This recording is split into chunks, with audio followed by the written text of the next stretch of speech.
Hi all, Monday morning routine, office lunch pack பண்ணுற routine பார்க்கலாமா? எப்பவும் போல் ஃபஸ்ட்டாக சாதத்தை வச்சு விட்டுட்டேன். அதுக்கப்புறம் சமையலுக்கு தேவையான வெங்காயம், தக்காளி எல்லாத்தையும் நறுக்கி வச்சுக்கிட்டேன். இன்னைக்கு வந்துட்டு மெனு செம்ம சிம்பிள். அடுத்த நாளைக்கு என்ன சமைக்கிறதுன்னு இந்த நைட்டு பூரா போட்டு மண்டையை உடைக்கலன்னா நமக்கு தூக்கமே வராது. அப்படி மண்டையை உடைச்சு தூக்கம்லாம் வராமல் கடந்துட்டு கடைசியில் காலையில் எழுந்திரிச்சோன்னா இதுதான் அப்படின்ட்டு டக்குன்னு உன்னை யோசிச்சு டபார்னு சமைச்சிடுற மாதிரி இருக்கு. என்னை மாதிரி எத்தனை பேர் ஆன் த ஸ்பாட்ல இது பண்ணிடலாம் அப்படின்னு நினச்சி பண்ணுறீங்கன்னு கமெண்ட்ல சொல்லுங்க. அவல்ல வந்துட்டு பால், சக்கரை, தேங்காய் பூ போட்டு சாப்பிட்டு பழகிட்டோமா. ஃபர்ஸ்ட் டைம் வந்துட்டு அவல் உப்புமா பண்ணி பார்க்கலான்னு பண்ணேன். ரெசிபியும் சக்ஸஸ், டேஸ்ட்டும் நல்லா இருந்துச்சு. எல்லாமே ரொம்ப சிம்பிளா, அதனால 2 பொரியல் பண்ணிடலான்ட்டு உருளைக்கிழங்கு பொரியல் பண்ணிட்டு அதுக்கப்புறம் பாவக்காய் பொரியல் தான் பண்ணேன். இந்த பாவக்காயெல்லாம் வாங்குறப்பவே அத்தா வந்து கட் பண்ணிடுவாங்க. அப்படியும் தெரியாம ஒன்று தூக்கிட்டு வந்துட்டேன்.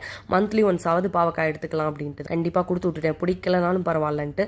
சரி, லஞ்ச் பேக் பண்ணிடலாமா. அன்னைக்கு வந்துட்டு பிரேக்ஃபாஸ்ட்டுக்கு அவல் உப்புமா, அதுக்கப்புறம் கொத்தமல்லி புதினா சட்னி, லஞ்சுக்கு தயிர் சாதம், பாவக்காய் பொரியல், உருளைக்கிழங்கு பொரியல் தான். ட்ரிங்க் வந்து ஆப்பிள் ஜூஸ், அது கூட வந்துட்டு பனானா கொடுத்து விட்டேன். இந்த மாதிரி வீடியோஸ்க்கு நம்ம பேஜை சப்ஸ்கிரைப் அண்ட் ஃபாலோ பண்ணிக்கோங்க. இதோட கடைசி சாத்திக்கிறேன்.